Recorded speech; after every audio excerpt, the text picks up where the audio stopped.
नमस्ते, welcome to doctor Khanna's path care. आज हम बात करेंगे एक छोटे से ऑर्गन की, थायराइड, जो काम बहुत बड़े बड़े करता है। ये एक बटरफ्लाई शेप्ड, तितली शेप्ड ऑर्गन है, आपके गले के यहाँ वॉइस बॉक्स के आगे मिलता है।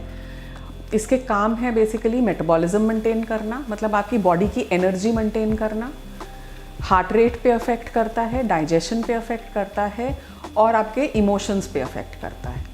थायराइड ग्लैंड जो है वो नॉर्मली दो किस्म के डिसऑर्डर्स हैं जिसमें हम ब्रॉडली उनको क्लासिफाई कर सकते हैं।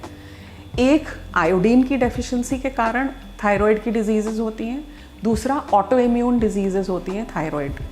ऑटो इम्यून का मतलब मेरे शरीर का सेल, मेरा ही शरीर कुछ एंटीबॉडीज़ क्रिएट कर रहा है जिसके कारण वो डिस्ट्रॉय हो रही हैं या मारी जा रही हैं। जो आयोडीन की डेफिशिएंसी है उसके कारण होता क्यों है थायराइड की बीमारी। T3 T4 आपने बहुत सुने होंगे टेस्टों के नाम। ये बेसिकली दो हार्मोन्स हैं। इसमें 3 और 4 का क्या मतलब है? 3 और 4 का मतलब है कि इतने आयोडीन के जो कंपाउंड्स हैं वो उस पर्टिकुलर प्रोटीन के साथ लगे हुए हैं।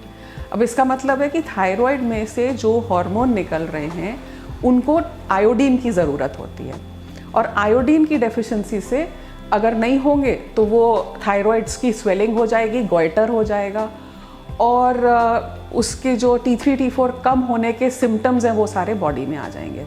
सिमिलरली अगर थायराइड के सेल को अटैक ही कर दिया किसी एंटीबॉडी ने, जैसे थायराइड एंटीबॉडीज़ होती हैं, थायरोग्लोबुलिन या एंटी TPO, इस टाइप के टेस्ट भी आपने कभी कभी सुने होंगे।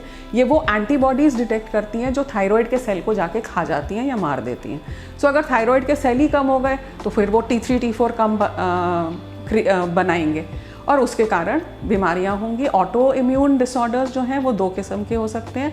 हैशिमोटोस, जिसमें थायराइड के सेल T3 T4 कम बन रहे हैं, या फिर ग्रेव्स डिजीज़ जिसमें ज़्यादा बन रहा है। तो हमने ये समझ लिया कि थायराइड की बीमारियां बेसिकली दो किस्म से होंगी, या तो आयोडीन की कमी से या तो ऑटो इम्यून।